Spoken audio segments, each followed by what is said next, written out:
Hello everyone, कैसे हैं आप सब। उम्मीद है आप लोग बहुत अच्छे होंगे।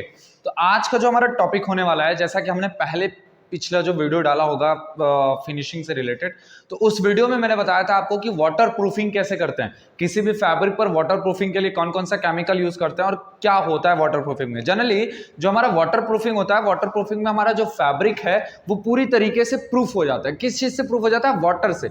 और प्लस प्लस वाटर के साथ साथ एयर से भी प्रूफ हो जाता है और मॉइस्चर से भी। मतलब कि अगर आप किसी फैब्रिक पे आपने कोटिंग कर दिया, वाटर प्रूफिंग वाले एजेंट का कोटिंग कर दिया, तो उसमें से ना हवा पास हो सकती है और ना ही पानी पास होता है, ना ही मॉइस्चर एयर पास होता है। तो इसका डिसएडवांटेज ये है कि जो ये फिनिशिंग है, सबसे पहले तो ये फिनिशिंग हमें अनकंफर्टेबल फील कराएगी। क्योंकि जैसे फॉर एग्जांपल अगर आप मान लीजिए कि आप रेनकोट वगैरह पहन लेते हैं, रेनकोट वगैरह पहनने के बाद आप अगर उस पर वाटर प्रूफिंग फिनिशिंग की गई होगी, तो आप अगर रेनकोट पहनने के बाद जैसे 1-2 घंटे तक आपने रेनकोट पहन लिया तो आपको ईचिंग होने लगेगी, पूरी बॉडी में पसीने हो जाएंगे, तो वो हमारे लिए अनकंफर्टेबल है। और दूसरी चीज है कि जब हम वाटर प्रूफिंग फिनिशिंग करते हैं तो उसको जब हम अगर रेनकोट को अगर आपने धूप में डाल दिया तो आप देखेंगे कि रेनकोट एकदम स्टिफ हो जाता है। स्टिफ का मतलब कड़ा होने लगता है और जगह जगह से टूटने लगता है, ऐसा टाइप होता है, क्रैक्स आ जाते हैं उस पर। तो ये थे वाटरप्रूफ के डिसएडवांटेज। तो अब वाटरप्रूफ के डिसएडवांटेज को इंप्रूव करने के लिए हमारे पास आया वाटर रिपेलेंट। अब वाटर रिपेलेंट क्या होता है? जनरली जो वाटर रिपेलेंट होता है उसमें जो वाटर होते हैं वो तो पास नहीं होते, वो बहुत कम मात्रा में पास होते हैं या पास ही नहीं होते। और दूसरा उसमें पास क्या हो जाता है? एयर पास हो सकता है। तो उसमें वाटर पास नहीं होगा, बट क्या पास हो जाएगा? एयर पास हो जाएगा। तो इसका फायदा क्या है? देखिए मैं आपको फायदा बताऊं तो सबसे मेन जो हमें अच्छा लगता है इसका फायदा, कि सबसे पहली चीज है कि जो हमारा वाटर होता है, जो हमारे मतलब मिलिट्री वाले या आर्मी वाले जो पर्सन होते हैं, वो क्या होते हैं कि हमारे उनको हर जगह जाना पड़ता है। तो अगर वो भीग जाते हैं, भीगने के बाद अब उनको रेनकोट दिया गया। अब रेनकोट में अगर वो बारिश वाले जगह पे अगर वो 24 घंटे बारिश हो रही है और वो रेनकोट पहन के खड़े हैं, तो आप जानते होंगे कि रेनकोट में अगर रेनकोट मैंने वैसा बना दिया कि पूरी तरीके से वाटर प्रूफ है, तो आप जानेंगे कि उसमें से हवा जाएगी नहीं, और जब हवा नहीं जाएगी तो उनको अनकंफर्टेबल फील होगा। तो इसी चीज को मद्देनजर रखते हुए और बहुत सारी चीजों को देखते हुए वाटर रिपेलेंट प्रोसेस बनाया गया। अब ये वाटर रिपेलेंट प्रोसेस क्या है? मैंने बताया आपको कि वाटर रिपेलेंट एक ऐसा सीक्वेंस होता है, एक ऐसा एजेंट होता है जो हमारे कपड़े पे आग लगाने के बाद उसमें से वाटर पास नहीं हो सकता, बट एयर और मॉइस्चर पास हो सकते हैं। ओके, तो आइए बात करते हैं। सबसे पहली चीज यहाँ पे मैंने दो तरीके से डिवाइड किया है, एक हमने नेचुरल फाइबर पे यूज होता है और एक हमारा सिंथेटिक फाइबर्स पे। तो नेचुरल फाइबर्स पे क्या क्या यूज होता है और सिंथेटिक फाइबर पे क्या क्या यूज होता है, ये अलग अलग है। ओके, तो हम बात करने वाले पे फॉर नेचुरल फाइबर्स, मतलब वाटर रिपेलेंट फिनिशिंग में अगर आपको नेचुरल फाइबर्स पे फिनिश करना है तो क्या क्या यूज होता है, क्या ये सब अलग अलग चीजें, अलग अलग चीजें। आप चाहो तो ये यूज कर लो, चाहो तो ये यूज कर लो, चाहो तो ये यूज कर लो, चाहो तो ये यूज कर लो।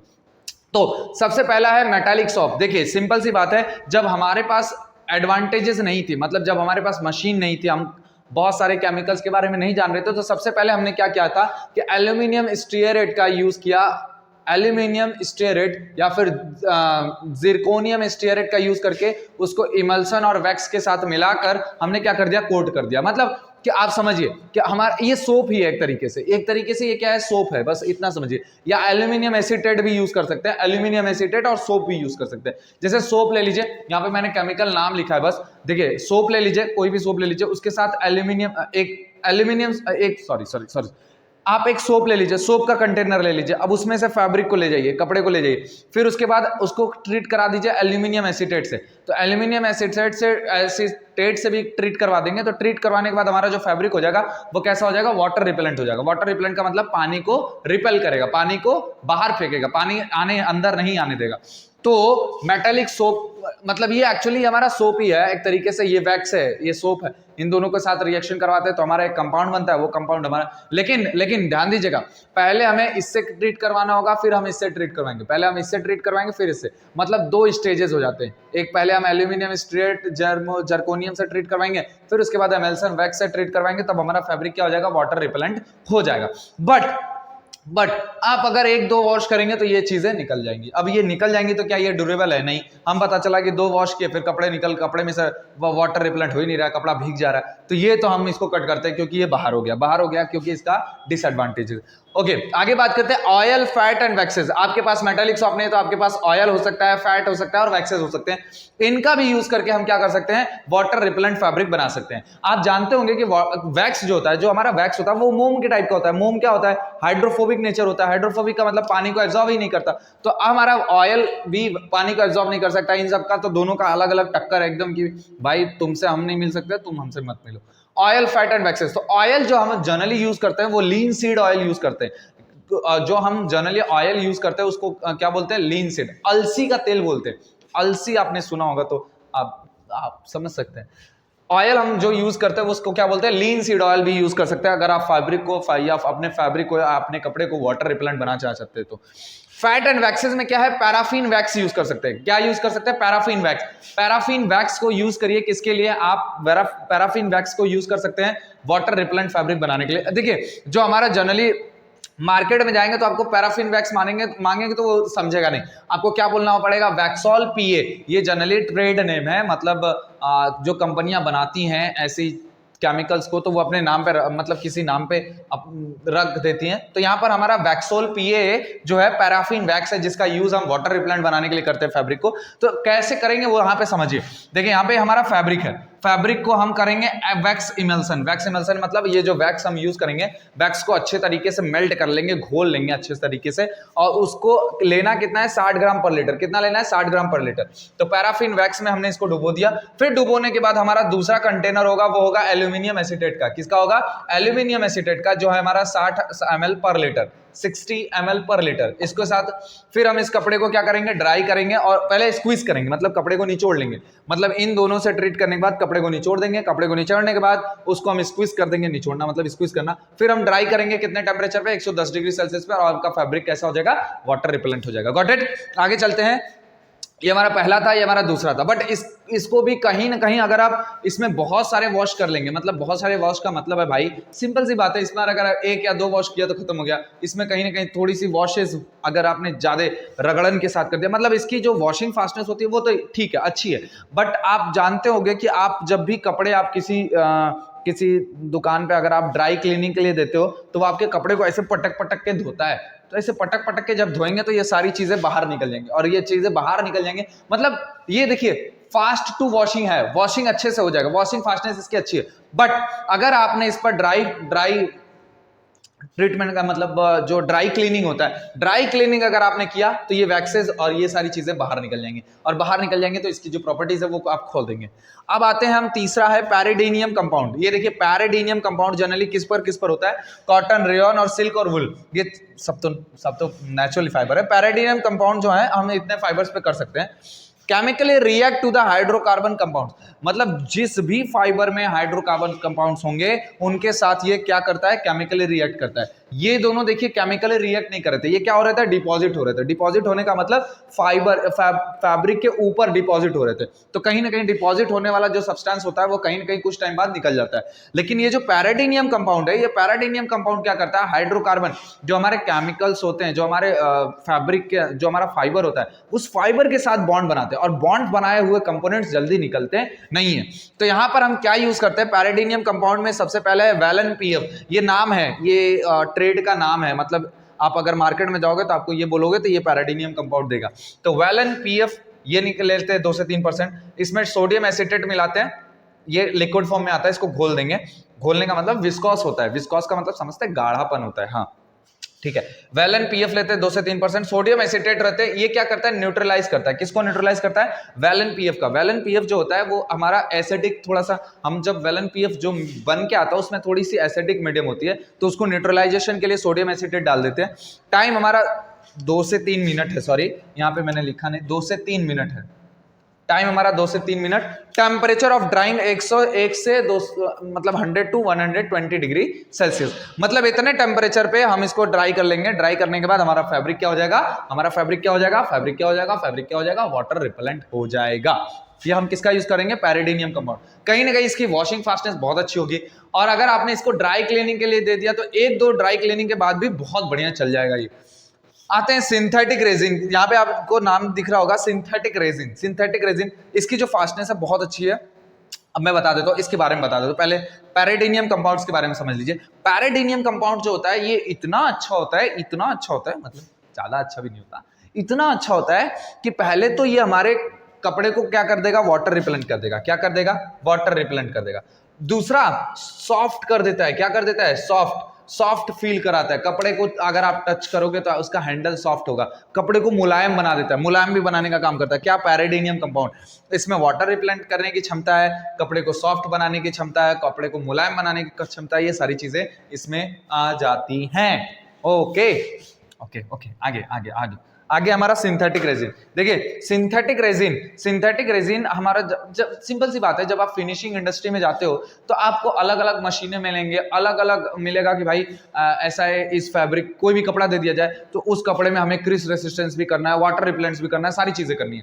तो अगर मान लीजिए किसी आर्मी का स्टूडेंट, कोई आर्मी पर्सन है, तो अगर उसको मेरे को क्या चाहिए कि वो कपड़े को बार बार प्रेस भी ना करना पड़े, अब कपड़े पे वाटर रिपेलेंसी भी रहे कि नहीं, कपड़ा पानी में जल्दी भीगे भी ना, तो ये सारी चीजों को देखते हुए हमने सिंथेटिक रेजिन बनाया। अब ये सिंथेटिक रेजिन में क्या है कि दो चीजें यूज करते हैं, या तो आप यूरिया फॉर्मल्डिहाइड यूज कर लीजिए या फिर मेलामाइन फॉर्मल्डिहाइड यूज कर लीजिए। अगर आपको याद हो तो मैंने एंटी क्रिस फिनिश में ये सारी चीजों का नाम लिया था, यूरिया फॉर्मल्डिहाइड और मेलामाइन फॉर्मल्डिहाइड। किस लिए यूज होता है, ये क्रिस रेसिस्टेंस का काम करते हैं। किसका काम करते हैं, क्रिस रेसिस्टेंस, मतलब कपड़े पर सिकुड़न नहीं बनने देते। तो ये जो हमारा यूरिया फॉर्मल्डिहाइड और मेलामाइन फॉर्मल्डिहाइड है, इसको हम मिलाएंगे किसके साथ, फैटी एसिड एमाइड।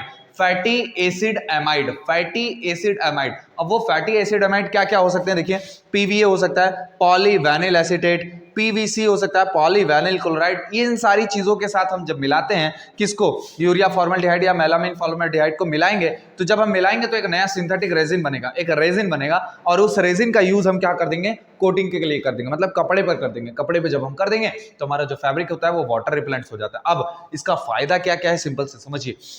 जब हम सिंथेटिक रेजिन का यूज करते हैं तो सिंथेटिक रेजिन जो हमारा फायदा है, सबसे पहले ये हमारे फैब्रिक को वाटर रिपेलेंट बनाता है। दूसरा, हमारे फैब्रिक को क्रीस रेसिस्टेंस भी बनाता है, क्योंकि हमने यहाँ पर जो ये इंग्रेडिएंट यूज किया ना, तो कपड़े पे क्या होता है, क्रीस रेसिस्टेंस भी क्या हो जाता है, बढ़ जाता है। क्रीस रेसिस्टेंस बढ़ने का मतलब है कि हमारा कपड़ा जल्दी सिकुड़ेगा नहीं, सिकुड़ता नहीं है, और सिकुड़ने के बाद अपनी पोजीशन में भी वापस आ जाता है। तीसरा, इसमें क्या होता है कि जो हमारा फैब्रिक होता है वाटर रिपेलेंट हो गया, क्रीस रेसिस्टेंस, एब्रेशन रेसिस्टेंस भी होता है। एब्रेशन रेसिस्टेंस का मतलब समझते हैं, कपड़े को अगर बार बार रगड़ेंगे तो उसमें से छोटे छोटे फाइबर्स निकल जाते हैं, तो हमारे देखने में अच्छा नहीं लगता। तो वो एब्रेशन रेसिस्टेंस भी हमारा किस में होता है, सिंथेटिक रेजिन में मिल सकता है। और ये क्या होते हैं, ये जो हमारे सिंथेटिक रेजिन है, ये जनरली हमारा टेम्पररी नहीं होता। टेम्पररी नहीं होगा तो कैसा होगा कि बहुत टाइम तक ये चलेगा, बहुत ड्यूरेबल होता है। अब ऐसा समझो कि लाइफ टाइम के लिए हो जाए तो ये पॉसिबल नहीं है ना कुछ। आप तो उसको वॉश करते जाओगे तो एक टाइम ऐसा आएगा जब भी ये भी खत्म हो जाएगा। बट अब इसके लिए मैं बोलता हूँ ये परमानेंट नहीं है, बट ड्यूरेबल है। ड्यूरेबल मतलब ज्यादा टाइम तक चलेगा। अब बात करते हैं यहां पर, ये हमारा नेचुरल फाइबर्स के लिए, सारे नेचुरल फाइबर्स के लिए। बट मैं मैक्सिमम जानता हूं, मैं मैक्सिमम मानता हूं कि आप सिंथेटिक रेजिन या फिर पैराडीनियम कंपाउंड दोनों का यूज कर लेंगे तो आपका फैब्रिक वाटर रिपेलेंट्स अच्छा होगा और उसकी जो फास्टनेस होगी वो बहुत अच्छी होगी। मेरे को ड्यूरेबल जो ड्राई क्लीनिंग फास्टनेस है वो सिंथेटिक रेजिन में अच्छा दिखता है, और वाटर जो दूसरा हमने बताया वो वॉशिंग जो फास्टनेस है वो भी अच्छी होती है। बात करते हैं, यहाँ पर मैंने एक वर्ड लिखा है कोरोसिल। कोरोसिल जो होता है वो पॉलीमराइज्ड वेनिल क्लोराइड होता है। ये आपका ट्रेड नेम है, मतलब आपकी कंपनी का नाम है। आप जाओगे दुकान पे तो आपको बोलना पड़ेगा कि भैया मेरे को कोरोसिल दे दो। तो ये जो कोरोसिल है, कोरोसिल एक ऐसा रेजिन है, सिंथेटिक रेजिन है, जिसका यूज हम जो हमारे आर्मी के जवान होते हैं उनके फैब्रिक पे किया जाता है, क्योंकि ये जो होता है ये क्रीज रेसिस्टेंस भी होता है, एब्रेशन रेसिस्टेंस भी होता है, और वाटर रिपेलेंट भी होता है। Got it, clear. तो यहाँ पर मैंने थोड़ा सा हेडिंग लिख दिया है, रेनकोट ऑफ आर्मी, मतलब जो आर्मी के रेनकोट होते हैं उसमें ये बना, मतलब उसमें उस पे कोटिंग किया जाता है। ओके, आगे बात करते हैं फॉर सिंथेटिक फाइबर्स। अगर ये तो हमारा था नेचुरल फाइबर्स पे काम कर रहे हैं, यहां पर हम सिंथेटिक फाइबर्स पे क्या क्या यूज करते हैं। तो सिंथेटिक फाइबर्स अगर कोई होता है, जैसे फॉर एग्जांपल सिंथेटिक फाइबर्स का रेनकोट आता है, सिंथेटिक फाइबर्स का अम्ब्रेला आता है, या ट्राम्पोलिन आता है। ट्राम्पोलिन मतलब आप जानते हो चादर टाइप होता है उसको भी। तो इन सब वो हमारे सिंथेटिक फाइबर्स के बने होते हैं। अब सिंथेटिक फाइबर्स को भी हमें वाटरप्रूफ बनाना है। आप जानते हो, सिंपल सी बात है कि नेचुरल फाइबर्स जो होते हैं वो अधिकतर वाटर को एब्जॉर्ब करते हैं, वाटर की एब्जॉर्बेंसी बहुत हाई होती है। बट अगर आप मतलब सिंथेटिक फाइबर्स में चले जाओ तो उनकी जो वाटर एब्जॉर्बेंसी होती है वो न के बराबर भी होती है और बहुत कम भी होती है। मतलब एक तरीके से कुछ फाइबर्स ऐसे होते हैं जो कि न के बराबर पानी को एब्जॉर्ब करते हैं, एक तरीके से कुछ फाइबर्स ऐसे होते हैं जो कि पानी को एब्जॉर्ब करते हैं बट मैक्स नहीं है, बहुत कम मात्रा में एब्जॉर्ब करते हैं। ओके, मतलब उनकी एब्जॉर्बेंसी कम होती है बस सिंथेटिक फाइबर्स की। तो अब हमारा जो सबसे पहले हम यहाँ पे यूज करना है वैक्स डिस्पर्जन। वैक्स डिस्पर्जन जैसा कि नाम से लग रहा है कि वैक्सेस हम यूज कर रहे हैं उसके ऊपर। तो यहाँ पे देखिए क्या क्या वैक्सेस है, ये ट्रेड नेम है भाई, ट्रेड नेम मतलब ये कंपनी का नाम है। इस पे डिस्पेनिल वी या वैक्सॉल पी, ये 10% ले लेंगे। मेलामाइन फॉर्मल्डिहाइड रेजिन, आप जानते हो यहाँ पर मेलामाइन फॉर्मल्डिहाइड रेजिन किस लिए यूज होता है, तो वहां पर हम भी यूज कर सकते हैं। अमोनिया यूज कर सकते हैं मतलब हमारे मीडियम को मेंटेन करने के लिए, उसका पीएच वगैरह। पीएच हमारा 3.5 to 5.5। अब इस फैब्रिक को हम यूज कर लेंगे, किसमें यूज करेंगे, किसमें हम लगाएंगे, पैडिंग बैंगल। पैडिंग बैंगल तो आपने सुना होगा, पैडिंग बैंगल में क्या करते हैं, ट्रीट करवाते हैं, मशीन है पैडिंग बैंगल, एक मशीन है। पैडिंग बैंगल के थ्रू फिर हमारा कपड़े ड्राई होंगे, ड्राई होंगे तो फिर हमारा कपड़ा क्या होगा, क्योर्ड होगा। ड्राई हम कितने पे करेंगे, 100 to 100 degree Celsius, 100 to 102 degree Celsius. Cured हम कितने पे करेंगे, क्योर्ड क्यूरिंग एक प्रोसेस होता है, क्यूरिंग एक प्रोसेस होता है जिसमें हम क्या करते हैं, कपड़े को ड्राई हीट देते हैं, स्टीम भी दे सकते हैं, मतलब हीट देते, ड्राई हीट देते कि कपड़ा वो जो हमारा जो भी हमने रेजिन यूज किया है वो उसी पर फिक्स्ड हो जाए। तो क्योर्ड करते हैं हम कितना, 150 से 160 डिग्री सेल्सियस पे 3 से 4 मिनट। ज्यादा टेम्परेचर दे रहे हैं तो कम टाइम रहेगा, 3 से 4 मिनट तक हम कपड़े को ट्रीट करवाएंगे और हमारा फैब्रिक क्या हो जाएगा, सिंथेटिक फाइबर क्या हो जाएंगे, वाटर रिपेलेंट्स हो जाएंगे। Got it. अब बात करते हैं हमारा, देखिए ये पैराडीनियम कंपाउंड्स, दूसरा यहाँ पर हमारा पैराडीनियम कंपाउंड्स किसके लिए था, ये हमारा नेचुरल फाइबर्स के लिए है, ये हमारा सिंथेटिक फाइबर्स के लिए। सिंथेटिक फाइबर्स में यूज होता है वो जो है जैलन, नाम है ये, ट्रेड नेम है जैलन, जैलन बोल सकते हैं आप, जैसी आपकी इच्छा। जैलन मतलब ये जो वैलन पीएफ है ना, ये देखिए याद करने का तरीका है, ये जो वैलन पीएफ है इसी का वर्जन है, इसी का वर्जन मतलब ये हमारा कॉटन के लिए मतलब नेचुरल के लिए बना हुआ है, ये जैलन हमारा बना हुआ है सिंथेटिक के लिए। इसका भी हम क्लियर मतलब रिएक्शन किसके साथ करवाते हैं, मेलामाइन कंपाउंड के साथ करवाते हैं, मेलामाइन कंपाउंड के साथ करवाते हैं और हमारा रिएक्शन हो जाता है जिससे हमारा एक नया कंपाउंड बनता है, मतलब एक रेजिन बनता है जिसका हम फैब्रिक पे यूज करते हैं और हमारा फैब्रिक वाटर रिपेलेंट हो जाता है। बस नाम याद रखिए, वैक्सी थर्मोसेटिंग रेजिन। देखिए बहुत सारे टाइप्स के रेजिन है, वैक्स डिस्पर्जन रेजिन है, पैराडीनियम कंपाउंड रेजिन है। वैक्सी थर्मोसेटिंग रेजिन में क्या है कि हम कपड़े को फोबोटेक्स एक केमिकल नेम है, फोमोटेक्स क्या है, एक केमिकल है जिसको हम क्या करते हैं, मेलामाइन फॉर्मल्डिहाइड के साथ रिएक्शन करवाते हैं और उसमें क्या मिला देते हैं, ट्राइएजिन मिला देते हैं। देखिए क्लियर है, सिंपल सी बात है। अगर मैं आपको यहाँ पे केमिस्ट्री पढ़ाने लगूँ तो आपकी बुद्धि से सब गायब हो जाएगा, क्योंकि मैं बस यहाँ पे नाम ले रहा हूं, नाम को याद करिए बस और कुछ मत याद करिए, बस इतना याद रख लीजिए कि सिंथेटिक फाइबर्स को किस किस तरीकों से किया जाता है, किन किन तरीकों से वाटर रिपेलेंट बना सकते हैं। हमें भी पता है कि आपको ये सारी चीजें कहाँ मिलने वाली है, जल्दी मिलेंगी नहीं, इंडस्ट्री में काम करेंगे तो मिलेगी, वो भी नाम अलग अलग आएंगे। तो यहाँ पर एक फोबोटेक्स नाम से एक कंपनी बनाती है वैक्सी थर्मोसेटिंग रेजिन। इसका जो रिएक्शन होता है वो देखिए मैं बता देता हूँ। इसमें फोबोटेक्स में क्या होता है, फोबोटेक्स के साथ हम मेलामाइन फॉर्मल्डिहाइड और ट्राइएजिन मिलाएंगे तो हमारा एक सोल्यूशन बनेगा, एक रेजिन बनेगा। उस रेजिन का जब हम यूज करेंगे तो हमारा फैब्रिक जो होता है वो वाटर रिपेलेंट हो जाता है। बट इन तीनों में से मैं बता दूं, इन तीनों की जो वाटर रिपेलेंट सी प्रॉपर्टी होती है वो तो अच्छी होती है, बट इसकी वॉशिंग फास्टनेस अच्छी नहीं होती। वॉशिंग फास्टनेस मतलब धुलने के बाद कुछ टाइम बाद ये सारी चीजें निकल जाएंगी तो फैब्रिक आपका अच्छा नहीं रहेगा। तो अब ध्यान दीजिए, इसको भी पैड ड्राई और क्योर्ड करते हैं। देखिए मैम पीडीसी लिखा है ना, पीडीसी का मतलब पैडिंग करेंगे, फिर ड्राइंग करेंगे, ये प्रोसेस है, फिर क्योर्ड करेंगे, ये सारी चीजें। अब जो मेन इंपॉर्टेंट है ये, these are the most important, this two are the most important resins which are used in synthetic fibres to make it water repellent. मतलब ये दोनों रेजिन का यूज, ये तो देखिए ये सब पुराना मेथड है, ये सब ऊपर कितना है पुराना मेथड है। अब नया मेथड हम नीचे पढ़ रहे हैं, तो नए मेथड्स को आपको जानकारी होनी चाहिए, नए मेथड्स के बारे में जानिए। यहाँ पे लिखा हुआ है सिलिकॉन्स, क्या लिखा हुआ है, सिलिकॉन्स। सिलिकॉन्स होते क्या है, देखिए सिलिकॉन्स के दो कंपाउंड्स होते हैं, दो कंपाउंड्स का आप यूज कर सकते हैं। एक है मेथिल हाइड्रोजन सिलोक्सेन, याद करिए मेथिल। देखिए मैं जानता हूं मैं छोटा छोटा इसलिए लिखता हूं क्योंकि ज्यादा चीजों को मैं कवर कर सकूं। अगर मैं ज्यादा चीजों को कवर नहीं करूंगा तो पता चला एक वीडियो में मेरा नेचुरल आ रहा है, एक वीडियो में सिंथेटिक आ रहा है, तो आपका देखने का खुद ही नहीं मन करेगा, मेरे को पता है, आप देखोगे ही नहीं। तो इस वजह से मैं क्या करता हूं, एक ही वीडियो में सारी चीजें, सारे इंफॉर्मेशन देता हूं, क्योंकि बहुत सारे टॉपिक्स हमें देना है। तो कैसे कैसे देंगे हम सिलिकॉन्स, देखिए अच्छा पहले ये देखिए सिलिकॉन्स जो होते हैं वो दो कंपाउंड्स, उनके दो कंपाउंड्स होते हैं, एक होता है मेथिल हाइड्रोजन सिलोक्सेन, एक होता है dimethyl siloxane. Methyl hydrogen siloxane और डाई मेथिल सिलोक्सेन दो है। मैथिल हाइड्रोजन सिलोक्सेन और डाई मेथिल सिलोक्सेन। अब ये जो पहले इसको बाद में करेंगे, पहले इधर देखिए। डाई मेथिल सिलोक्सेन जो है ये बहुत पावरफुल है। ये क्या है? बहुत पावरफुल है। इसकी जो हाइड्रोफोबिक नेचर है वो बहुत अच्छी है। हाइड्रोफोबिक नेचर का मतलब समझ रहे हैं? अगर आपने इसको फैब्रिक पे लगा दिया तो पानी रिपेल हो जाएगा, तुरंत गायब हो जाएगा।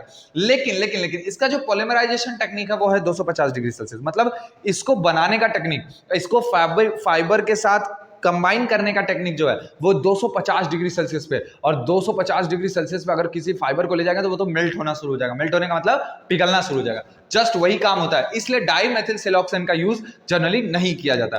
तो किसका यूज किया जाता है? तो यूज किया जाता है मैथिल हाइड्रोजन सिलोक्सेन का। मैथिल हाइड्रोजन सिलोक्सेन का। ये समझ में आया ना क्यों यूज नहीं करते? यहाँ पे मैंने टेम्परेचर भी लिखा हुआ है तो याद हो जाएगा।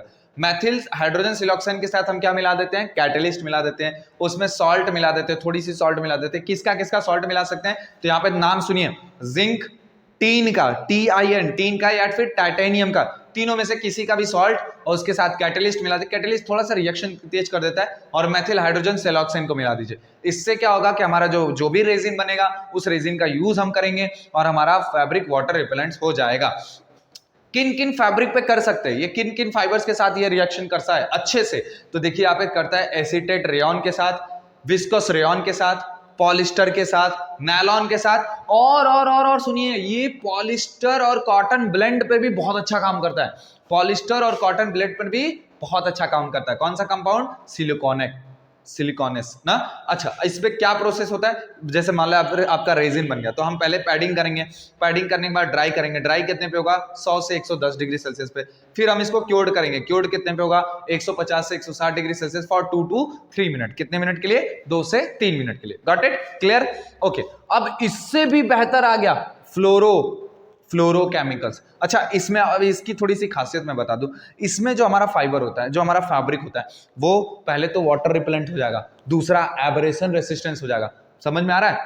वाटर रिपेलेंट और एब्रेशन रेसिस्टेंस इसमें पाया जाता है। और तीसरा, फैब्रिक हमारा एकदम सॉफ्ट, मुलायम सा फील होगा। इसमें सिलिकॉनेस में अगर हम यूज कर लिए तो हमारा फैब्रिक कैसा फील होगा? एकदम मतलब मुलायम सा फील होगा। अब इससे और एडवांटेज आ गया हमारा फ्लोरोकेमिकल्स। क्या आ गया? फ्लोरोकेमिकल। ये दोनों केमिकल्स हमारे फाइबर के साथ रिएक्ट करवाते हैं। तो फ्लोरोकेमिकल्स क्या करता है कि fluorine atom replaced the hydrogen atom attached with carbon. कि जो हमारा फाइबर होगा, फाइबर के साथ जो हमारा फाइबर होगा वो कहीं ना कहीं हाइड्रोकार्बन से मिलकर बना है। तो कार्बन के साथ जो हाइड्रोजन होगा उसको रिप्लेस करके अपनी जगह ले लेता है। कौन? Fluorine atom. और वहां पर क्या बनाता है? फ्लोरोकेमिकल बनाता है। क्या बनाता है भाई? फ्लोरोकेमिकल बनाता है। अब ये जो फ्लोरोकेमिकल है, इसका फायदा क्या है? तो इसका फायदा ये है कि ये पानी के साथ साथ ऑयल भी रिपेलेंट करता है। मतलब कि अगर आपने फ्लोरोकेमिकल का कोटिंग कर दिया तो जब हम पानी गिराएंगे तो पानी तो गायब हो जाएगा, लेकिन जब हम ऑयल भी गिराएं तो ऑयल भी गायब हो जाएगा। किसकी वजह से? फ्लोरोकेमिकल्स की वजह से। किसकी वजह से? फ्लोरोकेमिकल की वजह से। अब ये जो फ्लोरोकेमिकल है ये हम फैब्रिक का 2% यूज करते हैं। कितना परसेंट? 2%। 2% of fabric wait. मतलब मान लीजिए आपका फैब्रिक 100 ग्राम का है तो आप 2 ग्राम केवल फ्लोरोकेमिकल का यूज करिए। अच्छा, अब देखिए यहाँ पे, देखिए आगे यहाँ पे मैंने लिखा वाटर प्लस ऑयल, ये दोनों को रिपेलेंट करता है। वाटर भी है और ऑयल भी रिपेलेंट करता है। तीसरा, इसका और फायदा बता देता हूँ फिर इसके ट्रेड पे जाते हैं। तीसरा, ये ऑयल वाटर रिपेलेंट हो गया, ऑयल रिपेलेंट हो गया, और इसका एब्रेशन रेसिस्टेंस भी बहुत अच्छा होता है। एब्रेशन रेसिस्टेंस समझ रहे हैं? एब्रेशन रेसिस्टेंस का मतलब समझ रहे हैं कि कपड़े पर मतलब छोटे छोटे फाइबर्स को निकलने नहीं देता। आप एब्रेशन समझते होंगे, रगड़न की वजह से जब छोटे छोटे फाइबर्स जो बाहर निकलते हैं उनको क्या कर देता है? बंद कर देता है, उनको खत्म कर देता है। तो इनकी एब्रेशन रेसिस्टेंस भी अच्छी है।